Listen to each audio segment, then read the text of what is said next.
Good evening, ladies and gentlemen, and thank you for tuning in to the newest episode of Last Call Life Experiences of a Crow, brought to you by Celestial Oddities Radio and the Coterie of Samil Arcana Cult Order. If you are listening live, streaming after the fact, or even you've downloaded this to your device for on the go, we want to thank you for your patronage and support. Please make sure you click the like, share, follow, and subscribe buttons. Helps move us up the podcast community rankings, allows more people to discover the show, keeps you in the loop with new episodes as they air, and gives you unfiltered access to our past archives, whether it be Knights of the Nephilim, Uncovering the Underground, Paranormal Guys podcast, this show here, Last Call, our unboxing and review videos, our lectures and sermons, and my music videos. You name it, it's all out there under Celestial Oddities and the Coterie of Samil. You can check most of that out on Knights of the Nephilim YouTube page. You can just search Knights of the Nephilim or Frater Crow and you will find that. As always, I am your host, Frater Crow, and it's a pleasure to have you listening in this evening. If you're a return listener, welcome back. We appreciate you. You know what you're in for. Unrelenting, unfiltered, unapologetic conversation. We keep it very raw here. If you are new, well, now you know what you're about to get into. Buckle in. Let's get it. We want to thank you for your patience. It's been about 6 weeks since my last episode, and that wasn't planned, but there were some health things going on, a surgery that had to take place, all kinds of fun things that happened. You know, life gets in the way sometimes, but we are back tonight. So we have a round of great shows coming up, great guests coming up, and tonight is certainly one of them where I get to bring on a friend that has been on my shows before, but not this specific show. And it's been quite a chunk of time since the last time we had him on. So we'll be bringing him on in just a moment.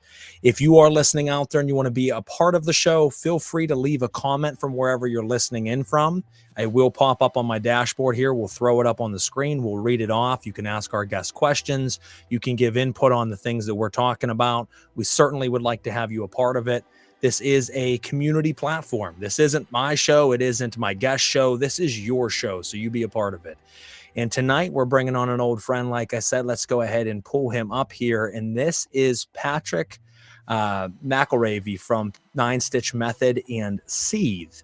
And he was a part of Brutal Business Entertainment, my label that I owned for years. He then took over that label and ran it for a few, and just has been involved in a lot of other things. And we'll dip into a little bit about that tonight, talk about the things that maybe you don't know about him or you missed in the past if you didn't catch those episodes. And then we're going to deep dive into some strange and obscure conversation. So let's go ahead and bring my brother on here. Patrick, what's up, man? How you doing, man? Let's see here. I'm going to say it's been 1 year since we played a show together. 2 years since I was on the Underground show. 2 years and 8 months. Yes. Oh, holy shit. April 24th, 2022, yeah. Season 2, Episode 9. Holy crap. Don't ask me why. I just know that off the top of my head. I'm weird, but like it doesn't feel like it's been 2 years. It literally feels like 6 weeks ago to me. Yeah, man, it's rounding almost 3. It's it's gone by quick. You know, and life just gets crazy, as you know. I mean, you juggle a lot of endeavors as well as I do. You're a father as well as I. So, I mean, life sometimes just goes by so quickly. And I mean, even reaching out to you and saying, "Hey, man, would you like to come on the show?" I had to think, like, when's the last time we spoke to each other? And it was surprising to see. I totally agree, 100%, dude. It's crazy, man. It just goes by so incredibly quick. Yes. But nonetheless, you are here this evening. How have you been? Oh, we've been doing good over here, man. We're just getting out of football season, so football's done, cheer's done. Well, the football school cheer is done. My daughter's still doing the competitive cheer. Okay. So yeah, we'll be doing that, doing competitions and stuff over the summer or over the winter, and then Jackson, I'm sure, will be picking up an activity or sport. We never sit still for very long. No, man, I hear that. It's just go. Spring baseball, fall baseball, karate, gymnastics, and Boy Scouts. You know, you're not far behind me. You'll understand here soon enough, my brother. I promise you that. Dude, I'm at it like 5-6 days a week with just that, with them. And, you know, my daughter's in gymnastics, which is held at a place that does competitive cheer. Yeah. So as she gets more progressed and older, it'll either branch off into gymnastics, truly gymnastics, Yeah. or branch off into competitive cheer. And I'm like, I don't know which of the two I want her to go with, if either. But it is what it is. I'm there every Tuesday. Yep, exactly. That's what we do. That's what we do. Oh yeah, man, it's crazy. Well, even like tonight. Okay, so my son just turned 8, and dude, he's big into rap. He loves Eminem. His favorite rapper is XXX Extension, or so but he wants to be a rapper. So for his birthday, I bought him a beat. I had a buddy of mine make it. Okay. Like it's 100%, legal on the books, his. And tonight, like we were working on him making the song. That's And dude, awesome. it was hilarious because I was all excited and he's like, all right, let's do it. I'm like, well, we got to sit down and write it, And he's like, well, we get writing. I'm like, okay, well, okay, all right. So he starts telling me these gangster ass lyrics. And I'm like, whoa. And he's like, what? I'm like, you're 8 years old. You're not rapping about this shit. He's like, it's not real, Dad. I'm just.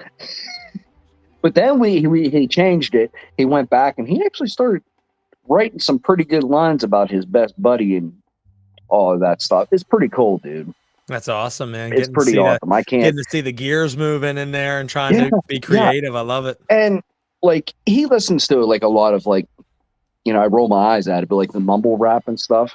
Mm-hmm. But it's whatever, he listens to it and like he'll pull beats up on his TV in his room on YouTube, and he'll just he'll go along with it, and he understands pitch and kind of understands cadence. You know what I mean? But like the raw talent's actually there. Like I can see it and hear it. So it's pretty cool, dude. Yeah, it's cool to see them passionate about something, you know what I mean? And like with music, obviously it's something near and dear to both of us. So to see someone passionate about wanting to write and trying to figure out like, how do I do this? How does this work? Is a pretty cool stage, because it's a stage obviously we've all gone through. Yeah. And that's even like my daughter. Forgive me for cutting you off. But like one night she was acting a fool, and I took her tablet off of her. That kid, you know what that kid did? She sat down and she started writing a book. She wrote 3 chapters of this book. Wow. And it was like a good 3-4 pages of like solid, you know what I mean? I was just like, why can't you do this? You know what I mean? Like start doing this more than watching TV. You know what I mean? So like I said, it's cool to see. Plus like the sports and stuff they do. Yeah. I played sports as a kid, but I was okay to get by, but I wasn't very good. I'm not coordinated. It'll be interesting to see, where it leads them. Like right now we're doing the kind of have them try a little bit of everything, see what they eventually stick to. Like I don't expect to be doing like 7 things at all times. I think it'll filter itself down to like, I want to do A and B and I want to do, X and Z. So we'll see where that goes, but that's awesome that your son's working on music. Your daughter's writing. I think Stephen King is the one that's don't quote me on it, but it was something similar to this quote where he said that if you want to be a writer, you need to sit and write 30 pages a day. And it doesn't mean it has to be good. It just means you need to sit down and crank out 30 pages of thoughts a day. Yeah. I think it was 30, which I'm like, I don't fuck, if I get 3, I'm doing sweet. Yeah. Like I can see 3. 3's pushing it. But 30? I think it was 30, or it was 30 paragraphs. I can't remember. I remember the quote from a while back where he said, do X amount every single day. And then you go back at the end of the week and you kind of look through, filter all that down to a couple pages of solid material. But it makes sense that with that type of work ethic and thought pattern, you have someone like Stephen King who's written, 120 books or whatever. Oh, dude, he's a madman. And they're all humongous. They're all way bigger than any book should ever be. You know what I mean? Yeah. Like I love to read, but I don't have a lot. And not only that, but like he's very successful. He's very successful. He's done very he's successful. Very vivid at what he writes. I just feel like sometimes he goes a little too far. Oh yeah. I've read a lot of his books, and there's some that like it didn't need to be 1,100 pages. It could have been about 700 and it would have been solid, but he had to add the extra 400 pages. Where it could have just made it meat and potatoes. He added all the fat and whatnot back into it. No, I hear you. I always joke about, he wrote a book, and I joke about it whenever I'm having this conversation, because this actually has come up a couple times, and it's called Gerald's Game. In Gerald's Game, he has like a 20-page dialogue about a glass of ice water. Yep. And I'm like, what the fuck? Why? We're like 7 pages in, and I'm like, okay, like, wow, this dude's really going in on this glass of water. And then I'm like 12 pages in, and I'm like, what the fuck is going on? And it kept going and going. I'm like, why is this guy still talking about this glass of water? And then it just like continues on. And I'm like, okay, he was high as fuck when he wrote this. I'm like, oh, why did he write 20 pages about, he's talking about the condensation and how it's crystallizing on the glass and running down the glass, and how she's chained to the bed looking at it because she really wants water. And I get it, because she's so thirsty that you're watching it drip down the glass and you're like, oh my God, I want it because she's dying. But I'm like, that could have been summed up in 2 pages, bro. Like, yeah, exactly. Fuck. He did say, though, in his early days, he don't actually even remember writing. This meeting could have been an email. Yeah. Yep. Some people just like that, though. They're like, I'm going to fucking go in on you. Yep, it's exactly. It's like when you meet someone and you're 20 minutes into a conversation and you could have been done too. And you're like, you got this look on your face, like, you know what I mean? Like, holy fuck, man. Like, how do I find my escape? Like, what can save me right now? Or you spent the entire 20 minutes like, oh, yeah. Bro, it was crazy. Yeah, wow. Shit, wow. You for real? Oh, man. And there's a few people I know that every time I have an encounter with them, it's that. Yep. And don't get me wrong, I can talk, but usually I try to keep it interesting, and I'm, conversating back and forth. But there's a few people that I even bump into that I'm like, yeah, cool. All right. Whoa. And then I'm like, please, God, strike me dead or something. Fucking take me from this situation. But that's just life, man. So let's jump into it. For those listening out there that maybe are not familiar with you, you are the lead frontman and singer of Stitch Method and your solo project, Seethe. Now, how have those been going? I see you're still cranking out a bunch of music with Seethe. I've been seeing a lot of singles dropping. Why don't you jump in wherever you feel comfortable and tell us? Oh, yeah, dude. Projects. 9 to 7, we're still out there. It's just life's crazy busy for us to get together and whatnot. Like we said a little bit ago, like I got 2 kids that are in multiple activities, all at once, so we got something like almost every night of the week. But we were supposed to open up for Edema a couple weeks ago, and it ended up getting canceled because Tim, the singer, got sick. But I was kind of happy because my voice has been hoarse. I don't know, like I think I got some vocal nodules because I can I can feel them when I try to sing and scream. Okay. But my voice was, but that ended up getting canceled. So we're talking about writing some tunes over the course of the winter, and then getting some shows and whatnot, come spring and whatnot. Okay. Seethe, I've just been, I've had the opportunity to feature on a bunch of cool songs this year.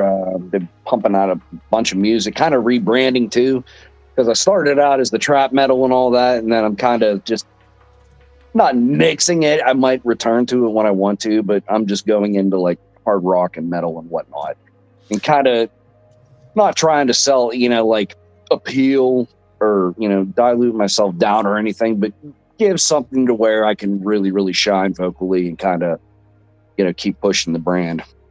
Well, here's the for thing. Myself. I mean, you have to look at it from the perspective that it's not doing yourself an injustice or even your fans an injustice if you switch it up. You're always going to have some people that are going to be like, what the fuck? This isn't Seethe, but at the same time, if you're not progressing, you're not progressing. Mm-hmm. And I think a lot of people forget that. They'll listen to a band, and it goes either way. You have bands that start out that are not heavy, and then they turn heavy, and people are like, well, they were never heavy before. Yep. Or more commonly, you have the opposite, where someone starts out super heavy, and then they get lighter over time, and they're like, oh, these guys turned into pussies. Well, maybe they did, but maybe more likely that they made so much heavy music that they're saying, you know what, we've explored this avenue and now we want to explore some other shit. We're artists, we are musicians, we want to push our boundaries of what we're capable of as a musician, and I already know I can dominate heavy music or heavy metal or whatever it might be. I want to try something else. And the fans, especially in this day and age, everybody's naysayers and fucking complains about everything. Yeah, dude. Yeah. You know, you can't just let an artist be an artist, you know, like they want Picasso to make the same fucking painting over and over again. He steps over out and of over bounds. again. Oh, what's he doing? Well, he's trying something new. That's how fucking new things are created. So I dig it, man. I'm all for it. Yeah. So we've had a bunch of, you know, I think it's been a really solid year of some good music putting out. I mean, beyond that, on the other side of it, as far as shows and whatnot, it's been a rough year, just between life happening, getting sick and whatnot. You know what I mean? Shows haven't been the best this year, but it is what it is. Honestly, at this point, I'm kind of like falling out of love with playing shows. I'd rather just stay at home, write and record and release music, or record other people. There's nothing wrong with that. There's something to be said about being a studio musician. You know what I mean? Where you're able to control a lot more. You can write a lot more because you're not focused on travel. You're not focused on promoting flyers. And in today's day and age, like, honestly, like, if you're somebody who wants to make music, this is the time to do it. Because the thing is, there's so much music out there. So much, you know, obviously because of technology, social media, you know, people that don't even play instruments can just do it from their computer, you know, where now we got AI, you know, you could just put in a couple hashtags or, you know, words of reference and boom, you got a song. But it's just one of them things, like, make the music you want to listen to. And the industry sucks now too. It's in the garbage. You know what I mean? So just do what you want to fucking do, man. And that brings me to a good point. You mentioned AI making music. I mean, what is your thoughts on this last couple years? I mean, obviously, we have gone through some extreme changes over the years. I mean, if you think back 15 years ago, very few people had home studios. Yep. And if you did, it was like using Audacity. And it was really rough sounding, and it wasn't clear, it wasn't clean, but it got you by. And in a short amount of time, 1 to 2 decades, it went from no home studios barely to everyone has a home studio. It went from rough sounding recordings to professional grade studio sounding material coming from kids' basements. And then not only did that happen, but now you have this whole integration of artificial intelligence coming in. It seems endless at what it's capable of, from writing essays to writing blog posts to promoting you to, you know, there's programs you put a video in, an hour and a half video, hit a button, and in a matter of fucking 3 minutes, it clips that down to 14 different shorts that you can post on Facebook for promotional material, and it makes sure it picks out the best 30-second clips out of that whole video.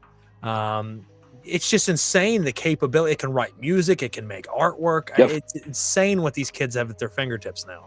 Yeah, and like, it's crazy because how long's it really been out? Like the last year or two? Yep. And like, you remember the video with Will Smith eating spaghetti, how fucked up it was, right? Mm-hmm. But like, now you flip through Facebook and like, when they're AI videos, you can barely tell. Like, you really have to be looking and paying attention. But it's crazy how far it's come in such a short amount of time, for better or worse. And I think there's a lot of good that can come from it. But I also think that, and I mean, it's only my opinion, and my opinion is nothing. But like, for example, I follow an abandoned building and location place on Facebook. It's just a group that shows abandoned places, abandoned homes, real cool old architecture of these creepy ass homes that sit, right? Well, the problem is people want to put up the coolest pictures or the coolest locations found, because then they get likes and they get buzz because everybody's ego stroking, right? What we're finding is these pictures are showing these amazing looking abandoned homes. But if you look closely at the picture, there's some inconsistencies of the picture, and you're able to say, wait a second, this is a fucking AI picture.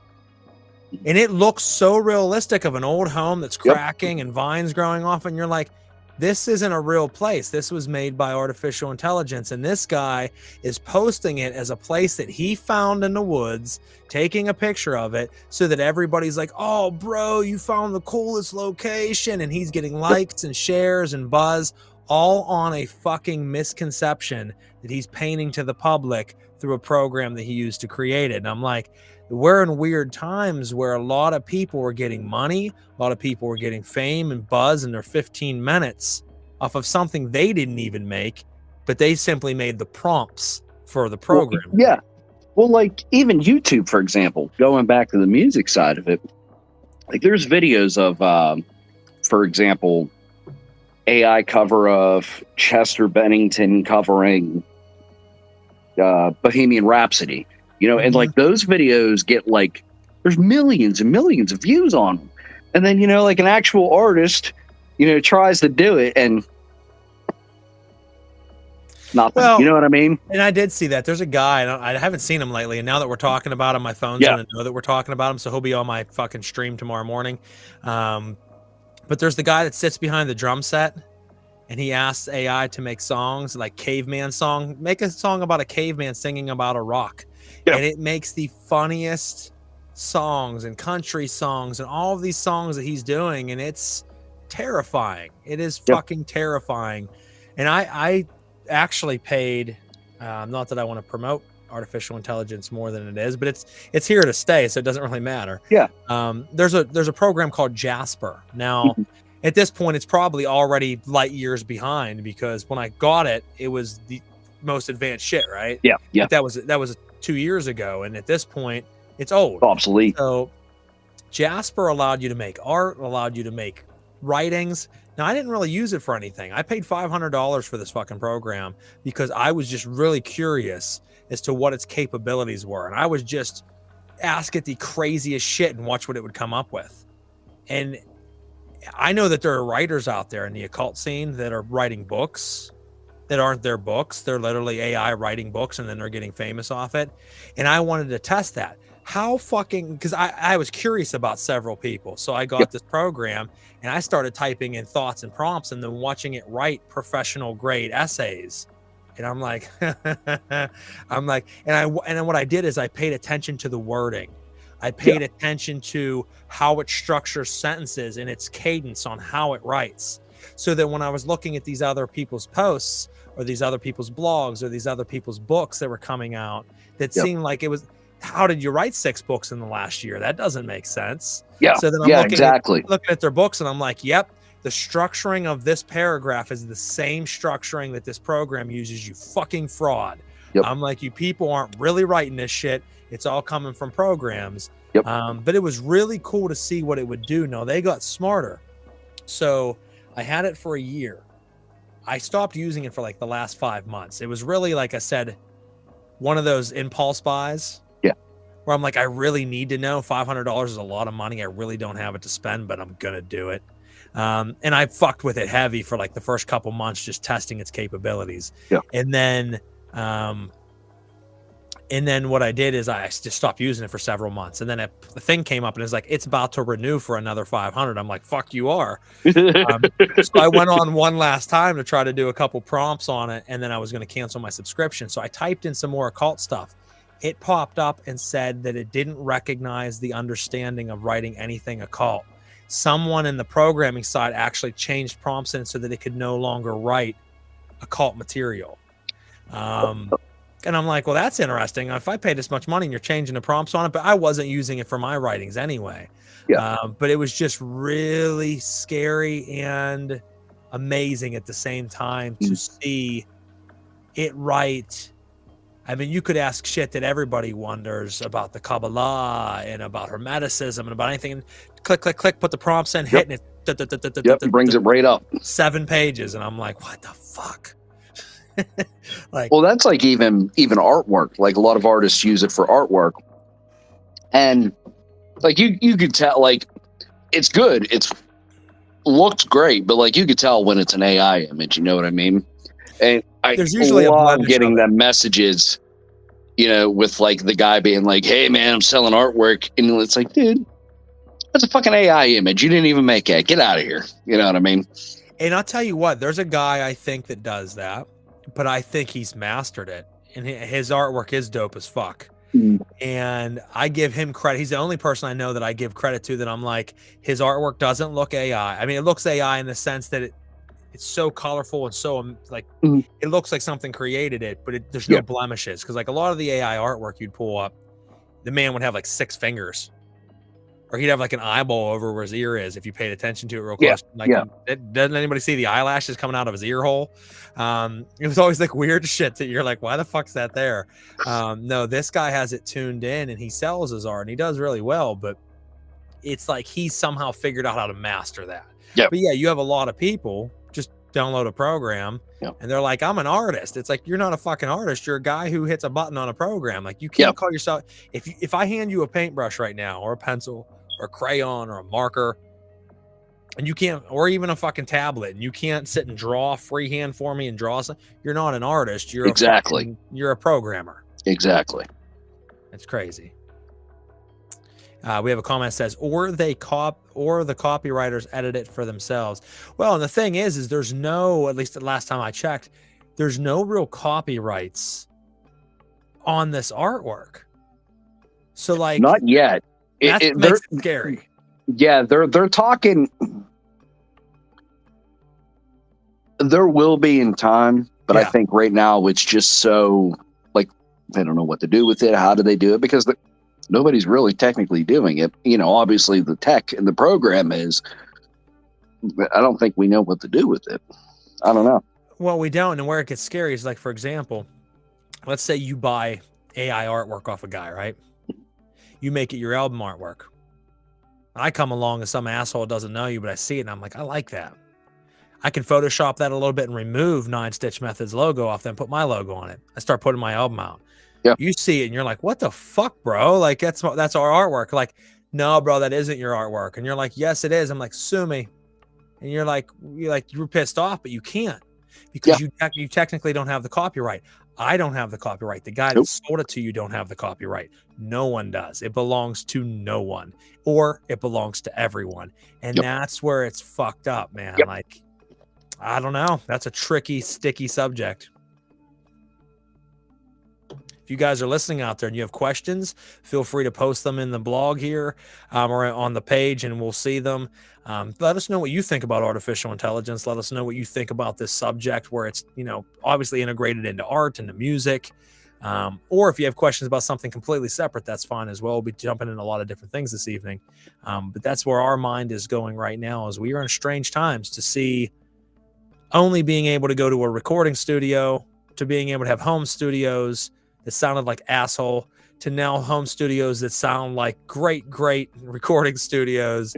You know what really did it for me is, and it was even years ago. So this was like before all this, the band At the Throne of Judgment, which was one of my favorite death metal bands. They were all young kids and they wrote that entire album in their own home studio. And when I first heard the album, I'm like, holy shit. I'm like, this album is mind blowing. And then I end up finding out that they were all young as hell. And I'm like, okay, that's mind blowing. These kids are young and they're killer. And then I end up looking into this video that they did. It was a studio blog. And it showed them doing stuff in the studio. And I'm like, oh, they're doing it at home. I'm like, these little pricks are recording all this at their home studio. And this was before the big boom.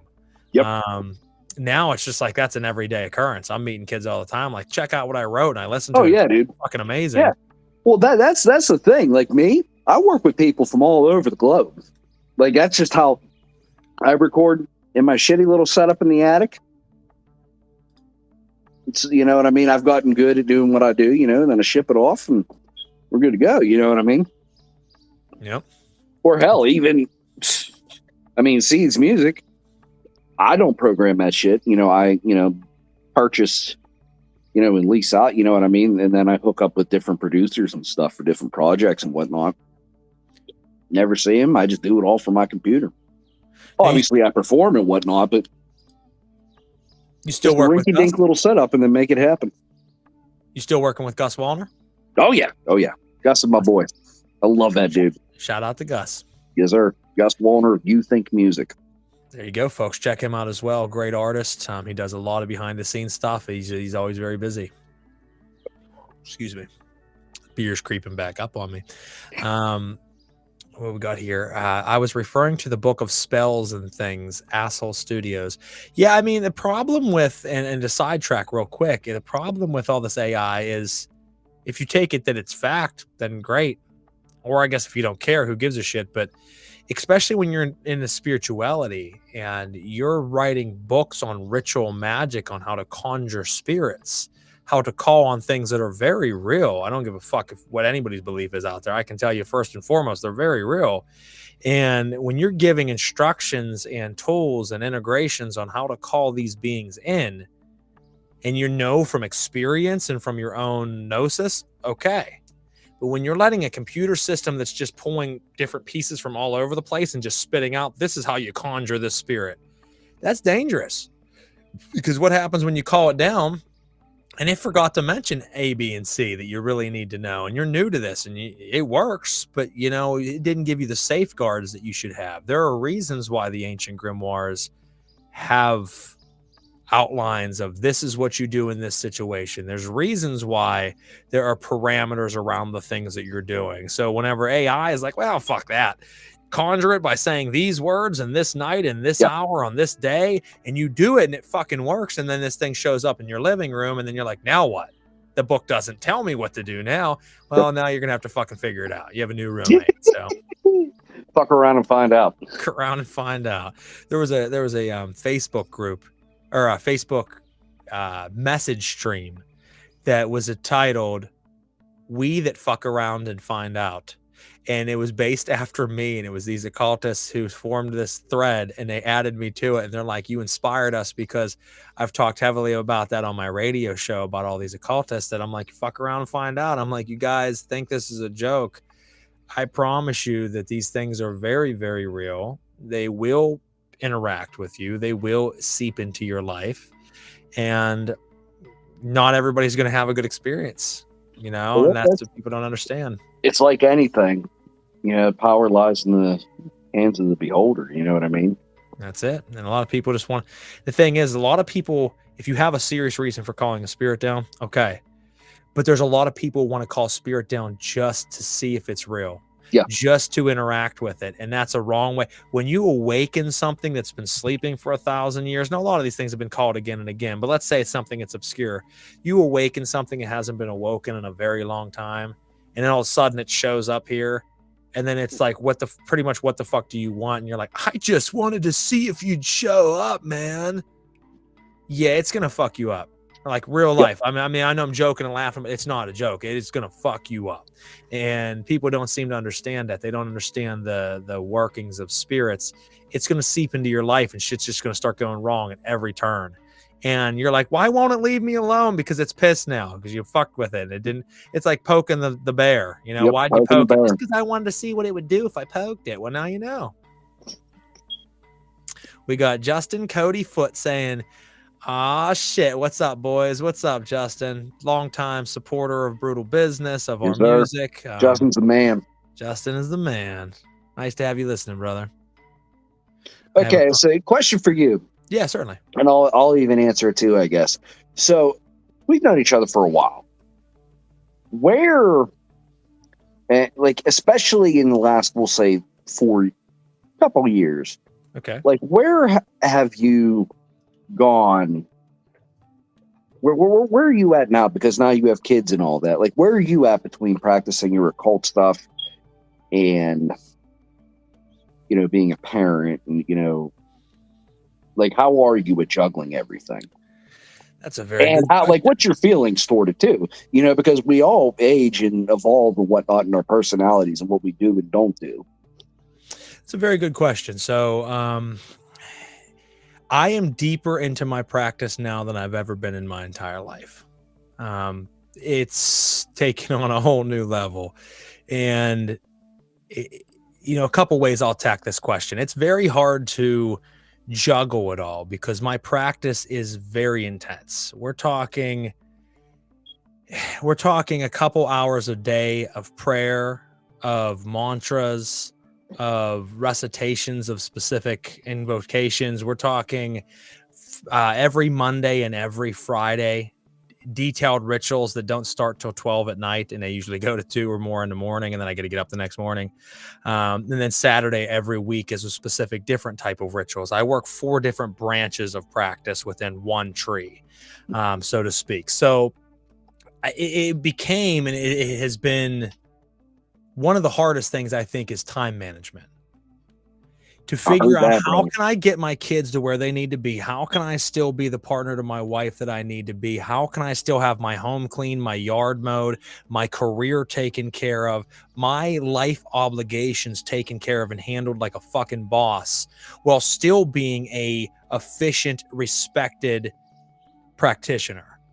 And that was the hardest struggle for me. I've gotten there now, but it's always still a struggle to try to keep it there. Yeah. So, to answer your question, it's been about just trying to move the pieces on the board in the right way over and over again, where these 20 seem to work great, but then I run into a problem with these 4 and I'm like, fuck, restart again, and just keep juggling and juggling, until I finally hit a pattern where I'm like, okay, this right here works. And to understand that you're never going to be able to achieve your ideal state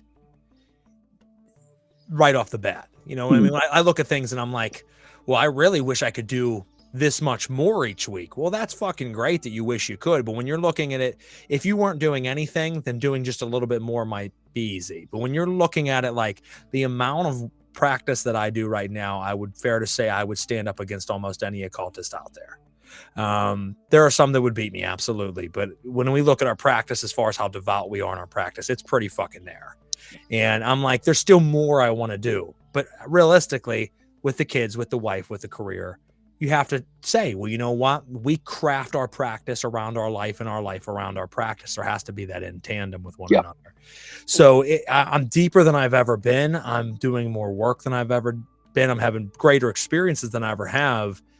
But it has been a juggle. But I do finally feel, knock on wood, that I am at a point where it seems to all flow fluidly.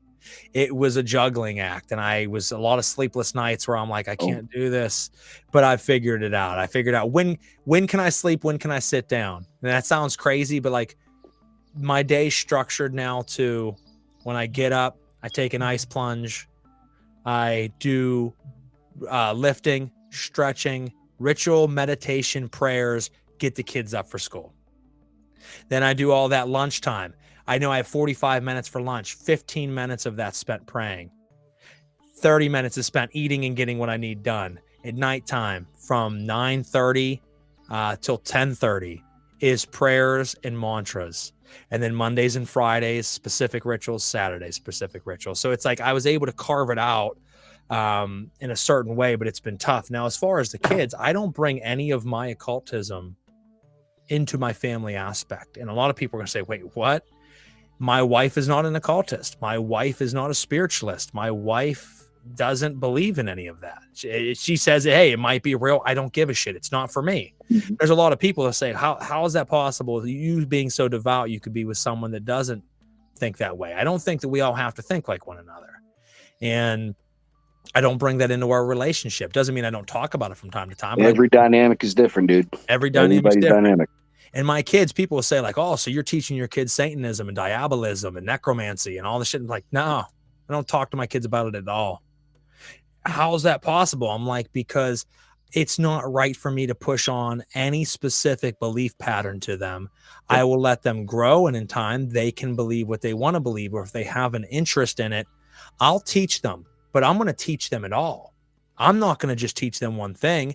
I'm going to teach them what Hermeticism is. I'm going to teach them what Catholicism and Christianity is, what Judaism is, what Islam is, what Martinism is, what Freemasonry is, what Satanism and Luciferianism and diabolism is. I want them to understand. If they come to me and say, Dad, I want to know about spirituality. Okay, let's start an actual course as a family, as a father and son and daughter, whoever. Let's sit and I will teach you progressively multiple facets of belief systems so that you can go from that and say they none of them resonate with me, or this one does. And if so, you try, and you're going to switch over the years anyway. I don't believe because I am a diabolist or a Satanist that I should say to my children, fuck Jesus and fuck God, and you are a Satanist and you'll believe in Satan. No, that is horrible. That is no different than me being made to believe in God and go to Catholic school when I was a child. Yep. But the thing is, it makes me dangerous, and I'll end this rant here. What makes me dangerous is most Satanists think that they're dangerous because they blaspheme God and Jesus, and they are publicly willing to say fuck God and fuck Christ, right? They think that that makes them badass and dangerous. No, I'm dangerous because I know the scriptures. I'm dangerous because my knowledge of the Bible and my esoteric understanding of Christ and of Christianity and Catholicism, along with many other religions, makes me a dangerous man because I don't have to blaspheme God. I understand how I can integrate Christianity into my satanic practice and use it as a massive power weapon for Satanism. And a lot of people don't know how to do that. So it's been a wild path, brother. It's been a wild adventure, and it's been a fun one. But like I said, I like to be devout in it, but keep it mine. I think that's how you keep it personal, is you keep it personal. And I don't think your wife needs to be bothered by it. Your children need to be. They know daddy does something down there. They know he goes down to his temple. They know I have a temple. They've seen it. They know I pray a lot. They know I'm down there chanting shit, but they don't understand it. And if they ever ask about it, I'll give them a brief understanding that I'm a spiritualist and I am doing spiritual work. And if they eventually show more of an interest, I'll give them breadcrumbs along the way until I feel that they're at an age that they can understand the weight of the burden that it'll put on them once I tell them what I do. What do we got here? Got another question? I'm looking at, there's a shit ton of stuff that came in here. I would haunt the motherfucker by making never-ending phantom fart sounds and smells.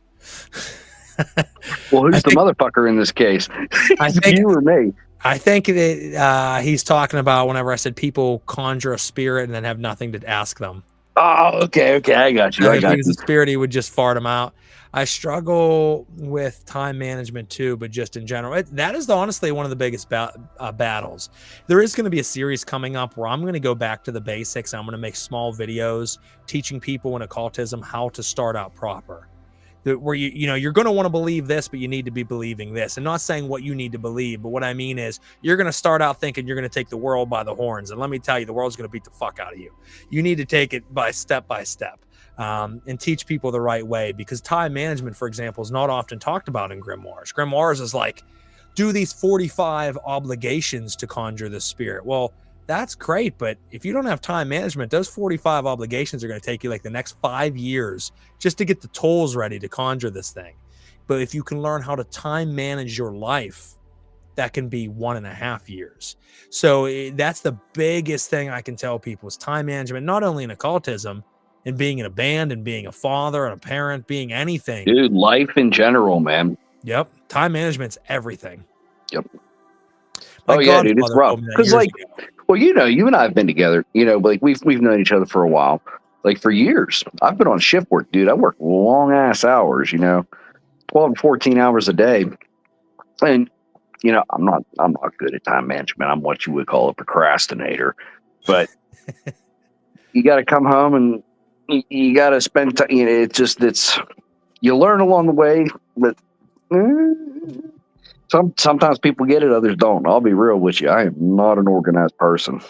Time management is something I struggle with. Yep. But I've gotten to the point where, like, how do I want to put it?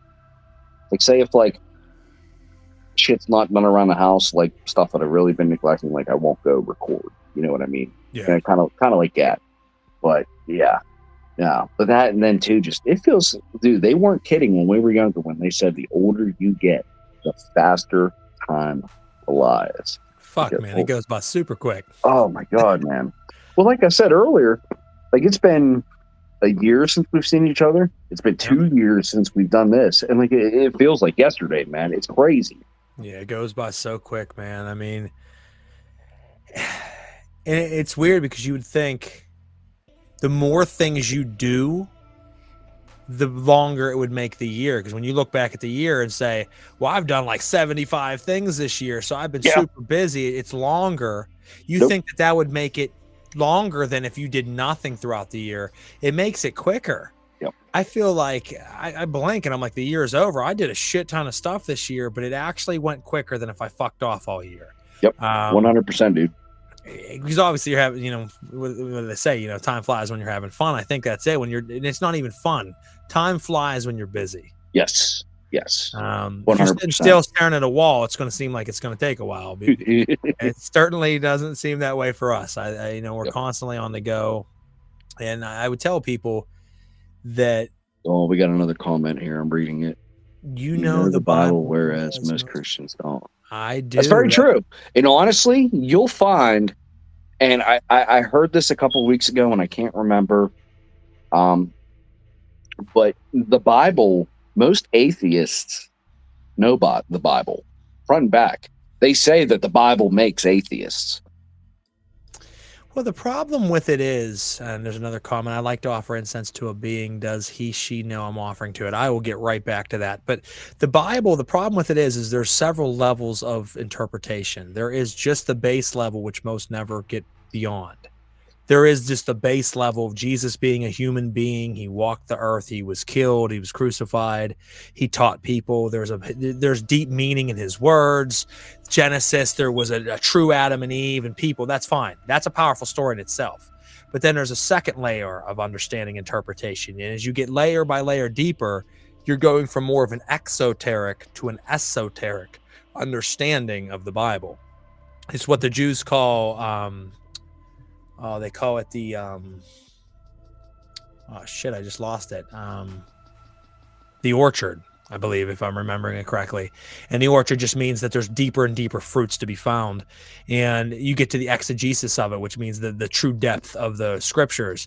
And, each layer you go, it gets deeper and deeper, from more of a physical understanding of Jesus being a man to more of a spiritual understanding that every aspect of the Bible is actually beautiful. And I know that a lot of Satanists always scoffed at my work, and they would say, oh, he uses Bible verses, and he uses it. Absolutely fucking do, because I believe in the devil and the devil is my God, but I don't think that needs to mean that the scriptures are not powerful. I think there's much power in that book. And obviously it's been able to take over the world, but you can use it in any belief system. That's what's beautiful about it, is the Bible can be used to explain the deepest levels of Satanism. It can be used to explain the deepest levels of atheism. It can be used to explain the deepest levels of Christianity. It's all there. But I don't want to get too much into the occulty shit, because you're not against you, but you're not an occult guest, and it doesn't. No, I'm not. Not fair to you to be able to talk nothing but of occultism. Real quick, I always feel bad whenever we talk about this shit, because I love the fact that you express yourself in that the occult stuff with me, but I always feel bad because I'm like, bro, I know nothing. I have no idea how to connect with my boy about this. No, that's okay. I wouldn't expect you to. I wasn't expecting the occult questions tonight. I like to offer incense to a being.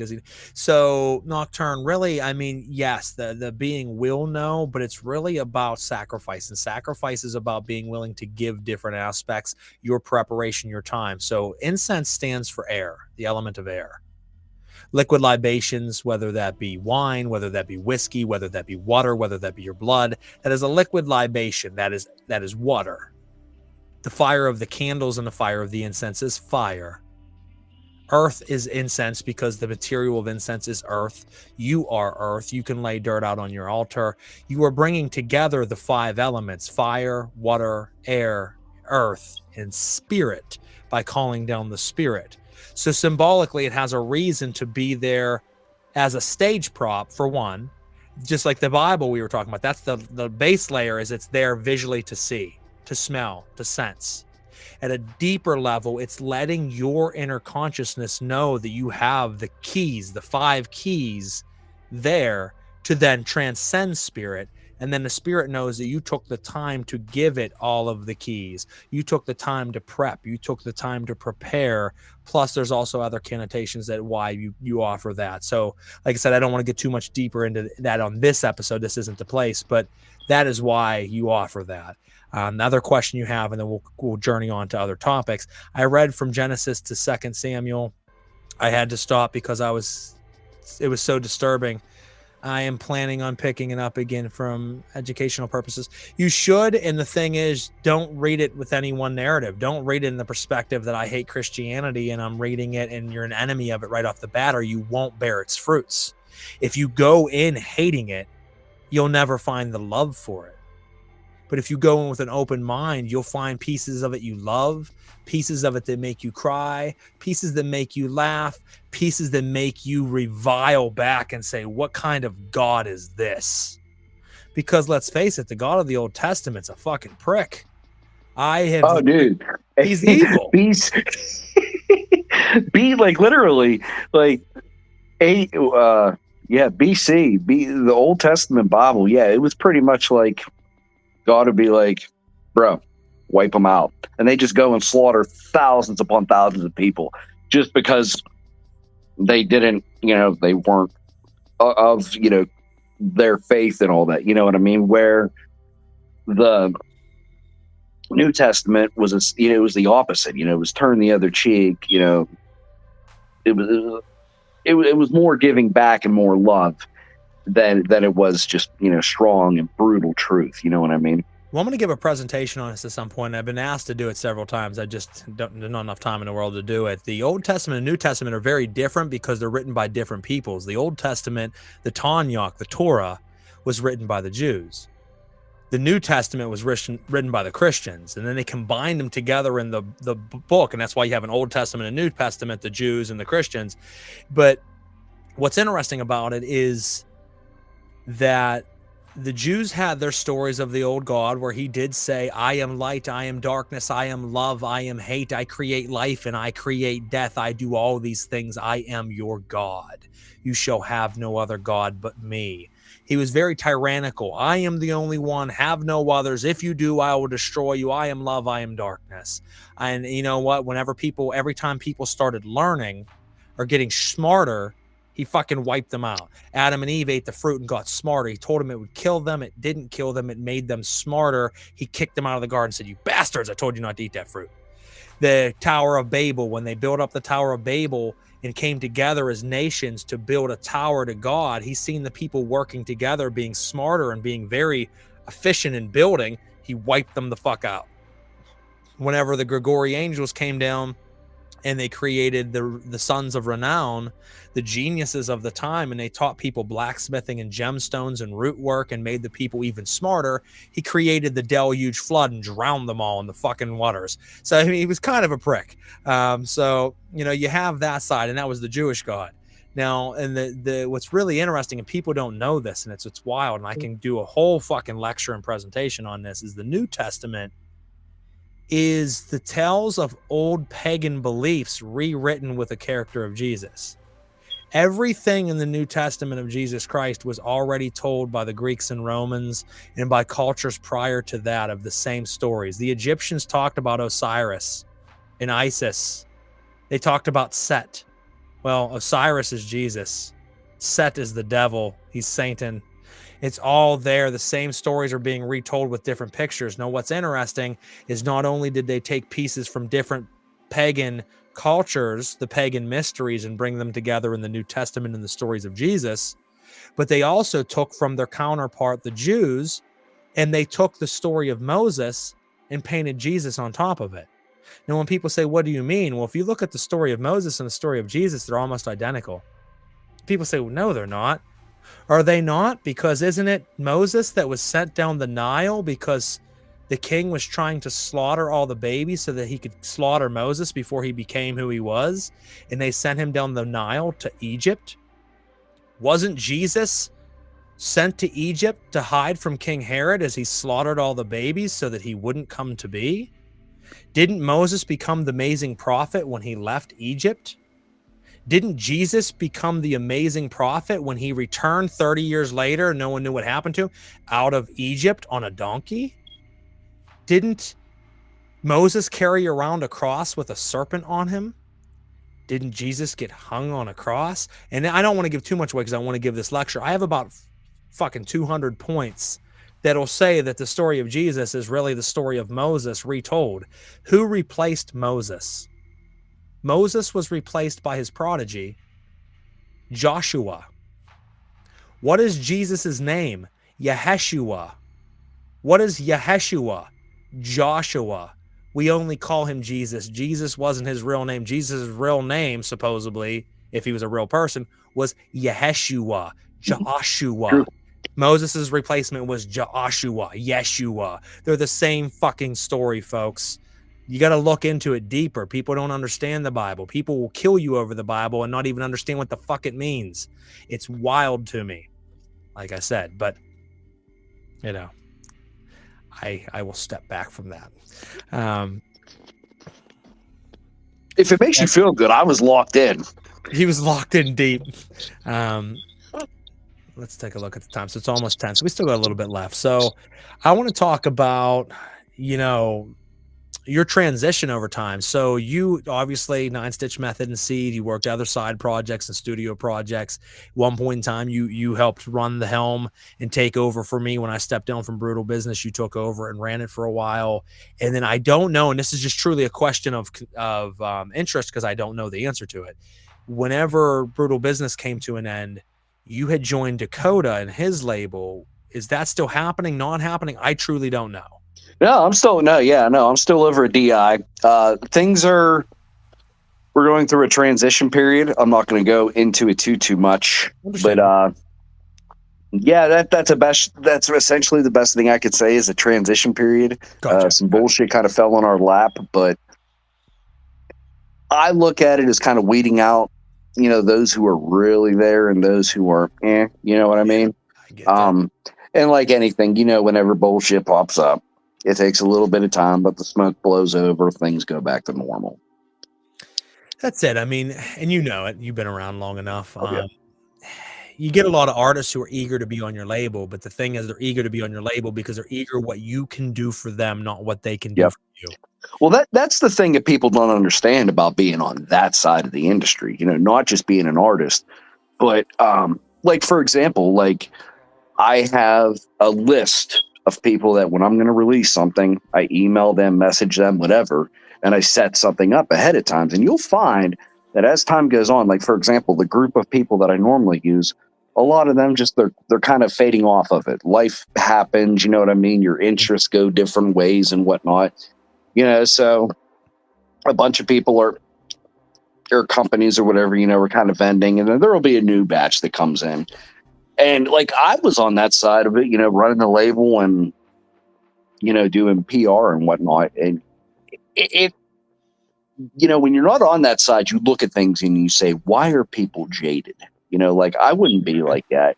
But, you know, whenever you're, you know, even though, you know, you're willingly trying to help these people, just having somebody like me, you know, it gets old, dude. Yeah. Especially when there's, you know, and this isn't, you know, you don't make a lot of money in this industry. Even the artists that actually tour the world and are part of the shit, you know, nowadays, like, dude, they're barely getting by. When they go home from tour, they got to work, you know, a regular job and whatnot. You know, it's a different place nowadays. And like I was saying earlier, I don't even know where I've gone with this tangent. But no, like what I was talking about, I can't say. Oh, hi Tash, how you doing? But now, like we were talking about like shows and stuff earlier. Like, dude, I used to want to play, be on stage, tour, but like nowadays I'm just like, you know, part of like running a label and whatnot. Like now I just don't like dealing with artists. That and just haven't been part of PR and whatnot. I just musicians are a fickle and different kind of creature, and it's just I want to just do me and not have to worry about helping somebody else. I got enough. I got, you know, 4 other mouths I got to feed in my household. Well, you know what? It's and I like, got me to worry about too. Well, you do, and it's like the saying, everybody wants to be the king until they're handed the crown. And the thing is, for me, like I was the king for quite a while, and it was never that I needed anybody else. That was the thing. Is Yep. a lot of people do the opposite. They build an entourage around them because altogether it helps make them more popular. Yep. I did the opposite on my end, where I was like, I could do every fucking bit of this without any of these people, and I'm already popular. So it's like I want to do the opposite and take my popularity, my skills and understanding, and help raise up others. But it was always under the understanding that most of these people probably don't give a fuck about me. But Mhm. still, when you're in it, even though you know that, when you start being surrounded by people who pat you on the back, by people who are always like, "I love you, bro," and even though you're like, probably they don't, you start to feel like, okay, I got all these folks around me, man. I got Yep. my crew, right? But you still know in the back of your mind they're not. And then, like I told you, whenever I left in March of 2020, that I was, giving you the helm, I said, "You watch, bro." I says, "I'm gonna walk away from this, and I'll never hear from 95% of these people ever again." And you know what, brother? I haven't heard from any of those motherfuckers ever again. There's I maybe talked two to or a handful. I'm still in touch with a couple of them. But I've yeah, talked I've talked to Demo Demon. Chris hit me up a couple times. Megan hit me up, and that's it. I think that's it. Out of every yeah, motherfucker, out of every band, every rapper, every model, every fucking everything that I had on our label, I walked away from it all. And as much as they cared about me, that fucking went away overnight. The second that they realized that I could no longer help them. Peace. yep. It's a rough business, dude. Rough business, man. And I Dog expected eat dog. that. It Well, is. yeah, and then too, like you look at how the times change, man. Like shit. Like it was easier to get ahead back in the 90s versus where we're at now. Even with all the technology and everything we have. Like it's easier. There's so much now. And the thing is now to do the damn thing, you got to be a master at everything, a jack of all trades. And it's just kind of, and too, it all depends on the economy, dude. Yep. Like me, like that's honestly it's just like, dude, like this, like, do I want to travel 6 hours to play a show? Absolutely. Can I justify it? Being in my mid 30s and, in a house of five? Absolutely not. It's You tough, know, man. and then too, like, it's not just a matter of the travel and the playing, like I'm at the point too, like I've been doing this long enough and I don't want to just, because I'm at a point, like we just go up there and do it. We don't have any stage prop scrims or anything. And it's like, I'm at a point where if I'm going to do it, like I'm going all in with the setup and everything. I don't just want to half-ass it and get up there and perform anymore. So Understandable. I might play shows here and there, but I'm just, like I said earlier, like I'm kind of honestly at the point, unless it's like something I really want to do or have the itch at the time, like I'm not interested in. I just want to sit back and just do what I want to do. And that's where I'm at, man. It's like I've played a few shows in the last 4 years. And that's it. It's like if something hits me right, I'll take it. If it doesn't, I'll leave it. And there's Yeah. been many people that have come to me and offered me shows. I'm like, no thanks. And they're like, seriously? I'm like, yeah, I'm cool, bro. I don't really, it's an inconvenience to me to play. Yeah. So to me to come play your show actually isn't fun for me. It's actually a pain in my dick to do. Like, so it has to be the right pain in the dick. You know what I mean? So I can't justify it a lot of times. And as Nocturne's asking, he wonders how his favorite underground black metal bands make money when they fly over Europe. It's hard, man, because the music industry, especially if you're not huge, is a payment of love, a payment of you loving to do what you're doing, the love of the fans supporting you, the love of the traveling, the love of being on stage, but it isn't the love of the money because you ain't fucking making any. Yeah.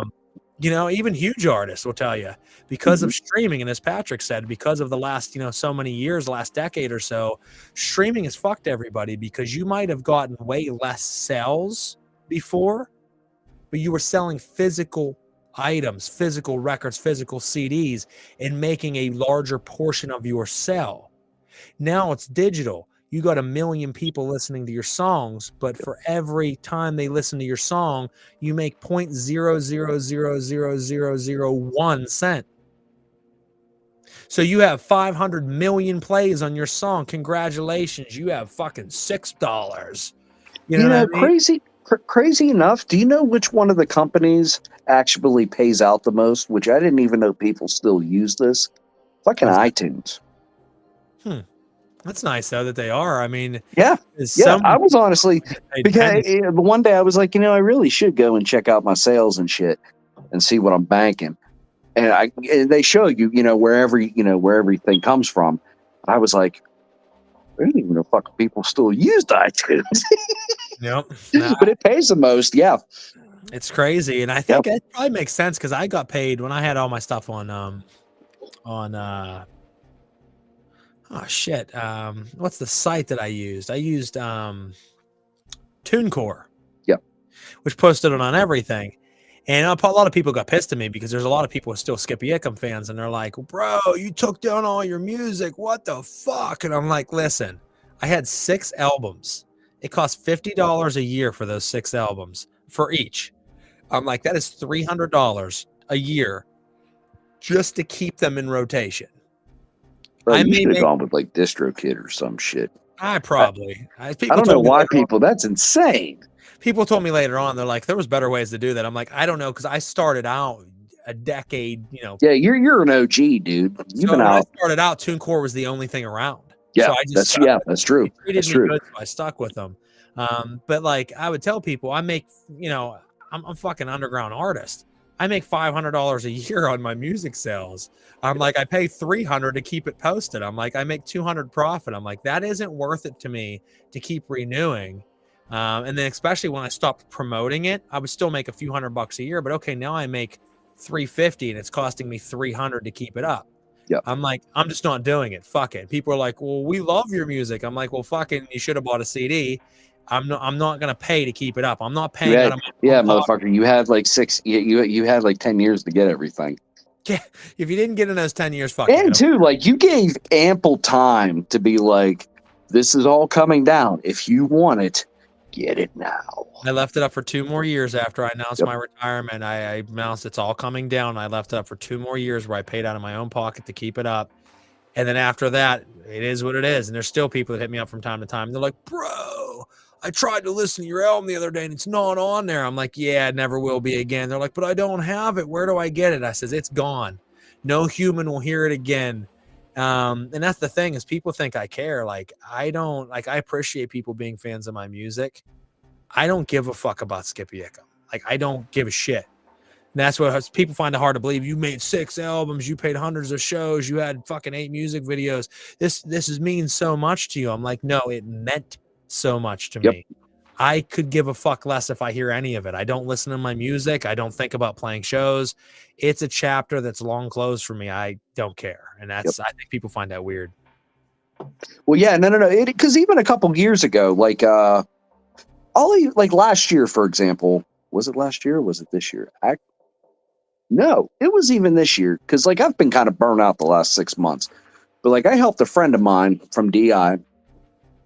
He played in like a pop punk band, alternative rock band. And he's older than us. I think he's 40 actually. But he was like getting back into it and he was into it hard for a little bit. And then he was just like, and I helped them. Like I was one of the dates, that for their tour they booked. And they got done with the tour and he was just like, I'm not going to lie. I did it. I don't want to do that again. And I thought to myself, like, dude, like, that's crazy. Like, how could you think like that? And it's just like I said, over the last 6 months, like, I have felt myself evolving and kind of changing into the next chapter of this career or my life or you know what I mean? It just happens. And It is what happens it in is. Some different ways people for stay with everybody. it. Other people go on to do different things. Yep, and it happens in different ways. It's never going to be the same. And for me, Yep. I think it was so shocking for people because it was like I was at the pinnacle, and I was like, "Yeah, I'm done, guys. I'm leaving now." People are like, "What do you mean?" I'm like, "Yeah, I'm just done." I'm like, "I don't want to do this anymore." I've thought about it for the last year. I've still been crushing it, but the whole time I'm like, "I don't like this." And then I was just finally one day like, I don't want to do this anymore. Fuck this. Yep. I'm done. And I think that's why so many people are like, dude, you don't want to like just trickle down to maybe a few shows a year, release a little. I'm like, no, I don't want to do it ever again. I'm just done. And it's like, I just got to a point, just like you said with your friends, like, I done it. I've lived it. I got to experience what it was like to play the shows, meet all the people, do the music videos, the battles, all that. And I will always cherish it. But that was that chapter in my life. And it truly, some people say that their chapter of their life's closed, but they're constantly always referring back to that chapter.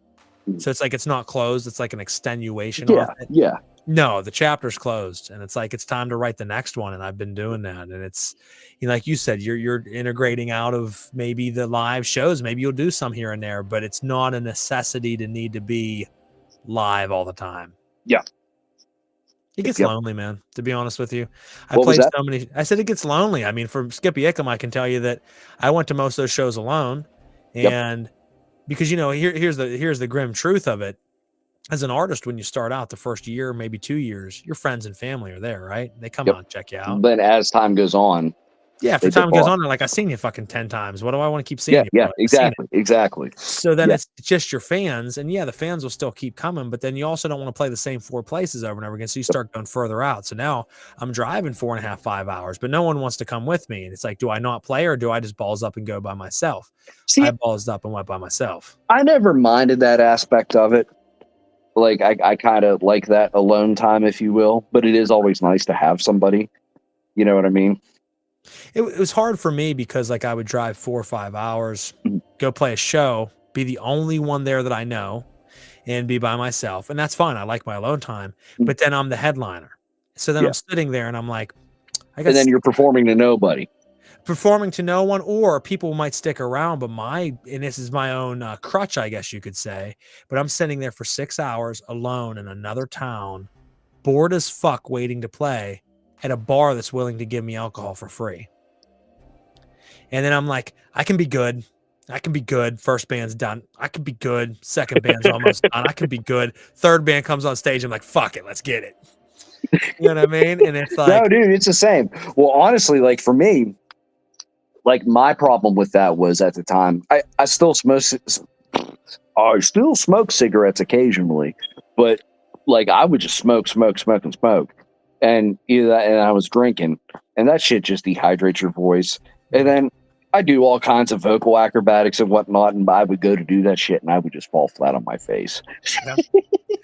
There's those times, and it's tricky, man. Like, I usually kept composure pretty good, but there's definitely some shows that I don't know if fans knew or not because I was too drunk to know.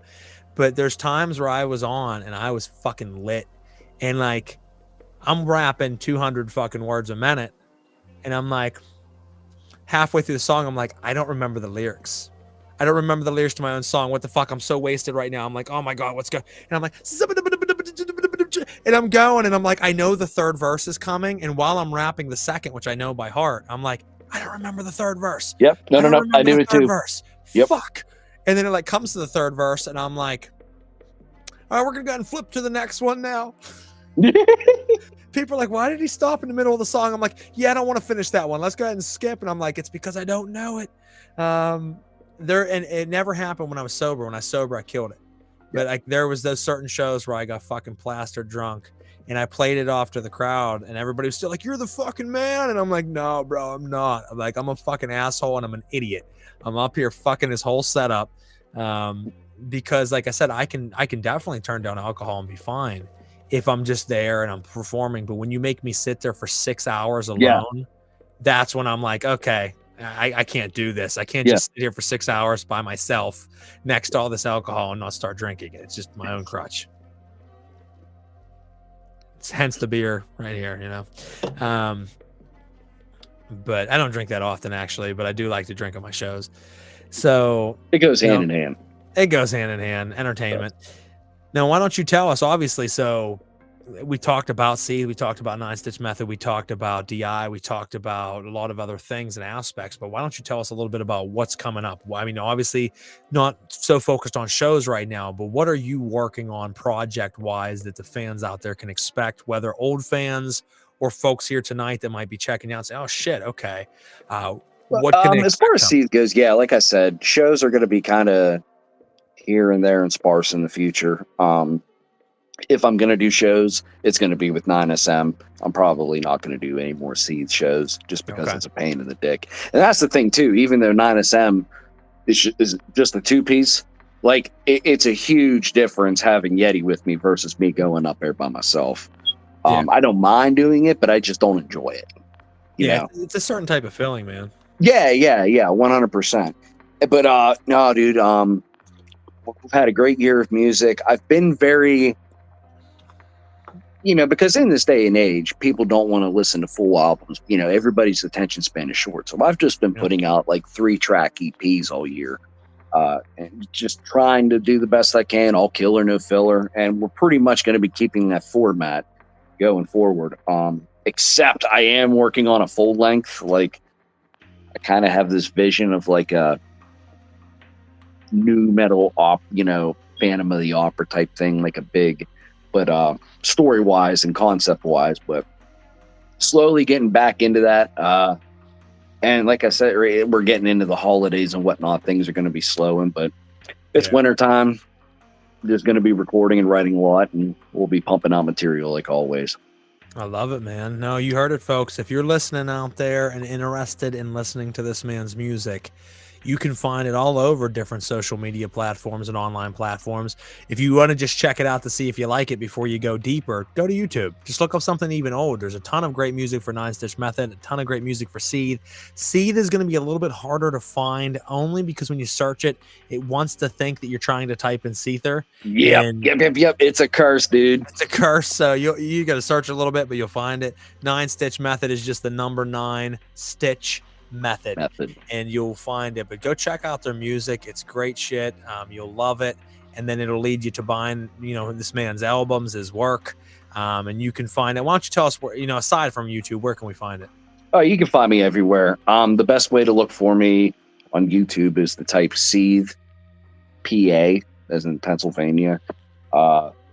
Seethe's everywhere. Like, some of the work is a little bit of a pain in the ass, because like Garrett just said, people, it just wants to throw out Seether. But there's a lot of cool music and features and stuff. That's kind of where I want to be. Like, for example, certain singers, like you remember Threat Signal? I remember the name. Yeah. Okay. Yeah. Let me think here. What's another person that's kind of like this? Oh, fuck it. Like Corey Taylor. Okay. Like, where, you type in their name and just their name pops up on not just their shit, but a bunch of other people's shit. Yeah. Like, that's kind of what I want to be. You know what I mean? Like, even though I'm not the biggest, like, I love to work with people. Mm-hmm. Nothing satisfies me more than when a project comes together, man. That's what it's all about for me. Well, you've always kind of done it. You've been on several other projects. You've always been kind of featuring on other people's stuff. That's something I always thought was really cool for you. Yeah. And honestly, it's something still to this day, like I have a little more confidence in it because, honestly, like, despite things with my health and my vocals and I'm honestly in the best place vocally. I have a lot of cool things in my repertoire. I mean, I'm a metal singer and a hard rock singer, but like, I can do anything from cattle decapitation to corn, you know what I mean? And anything in between. So I'm pretty blessed like that. I've busted my ass. And that's my thing at the end of the day, dude. Just don't worry about anybody else. Just put your nose to the grindstone, be humble, and just do it. Don't worry about anybody else. Don't be a dick, but, be as professional as you can, but just do it and don't worry about anybody else. Don't worry about clicks. Don't worry about views and numbers and all that, because that's where things get tainted and, the love of it goes away.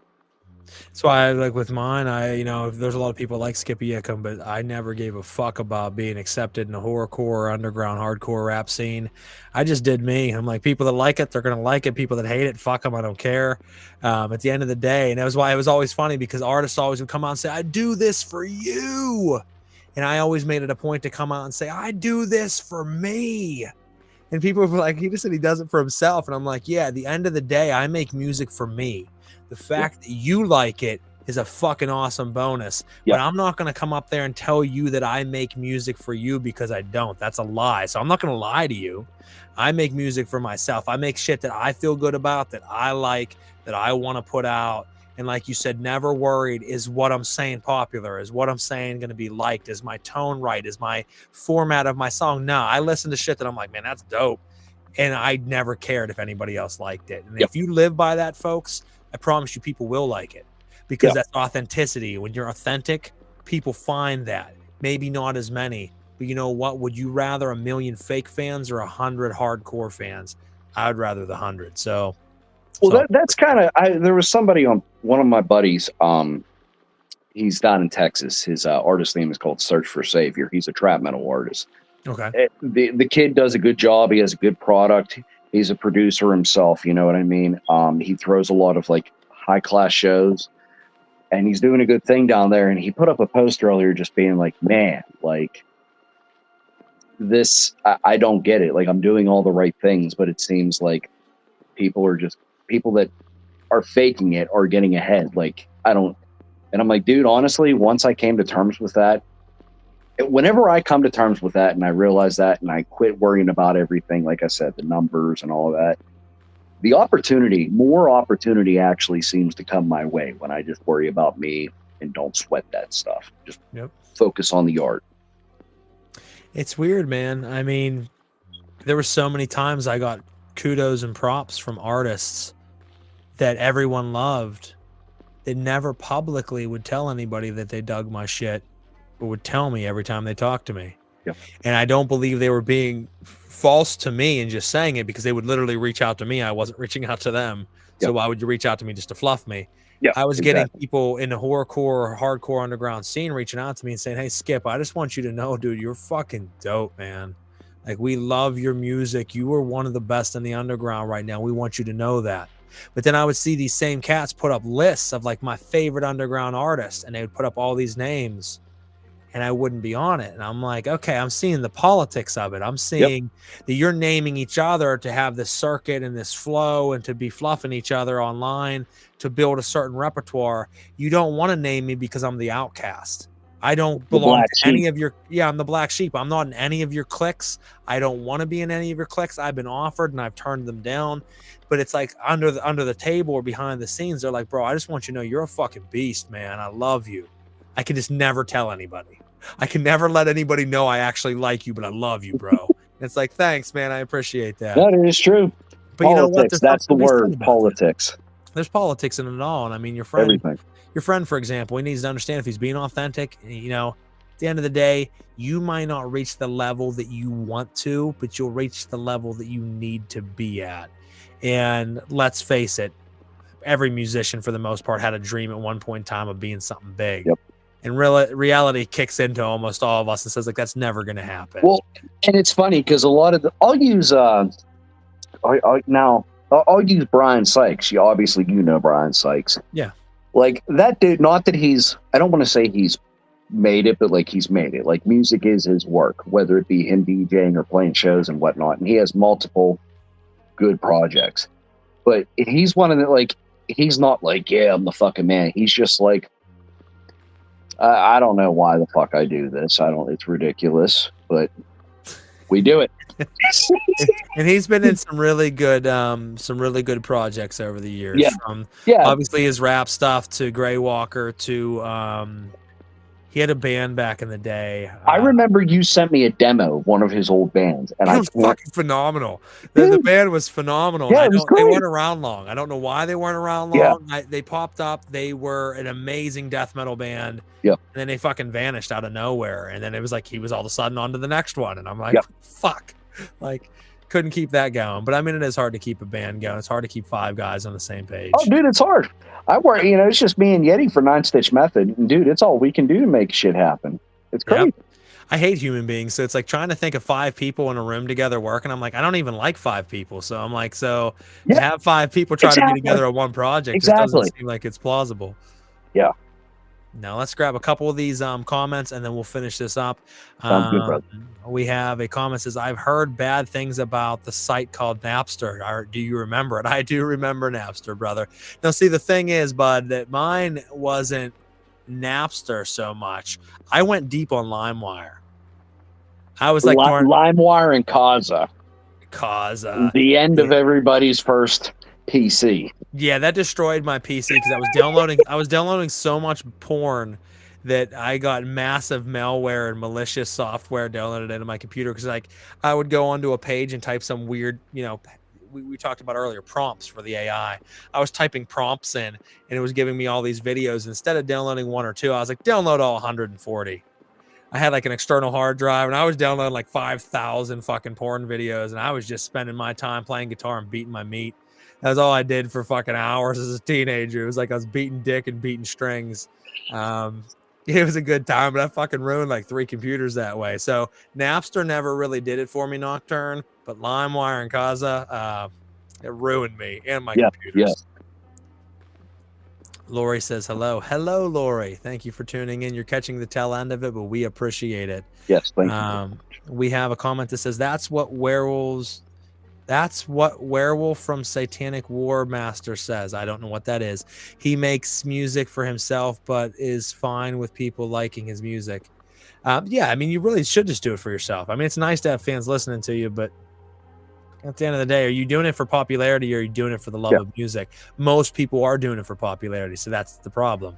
It's just like the occult. Most people are spiritual masters. I am a fucking guru, but they're chasing clout and fame and fortune. And I'm like, well, anybody that's a spiritual master will know that they don't give a fuck about money. They don't give a fuck about fame. They're doing it to unfold and enlighten themselves to higher states of consciousness. So when I see people referring to themselves as messiahs and masters and all this, I just crack the fuck up because I don't know. I don't care to be anything. People all the time tell me like, you should be something bigger than you are. No, I shouldn't. I should be exactly where the fuck I am because I don't care to be anything else besides that.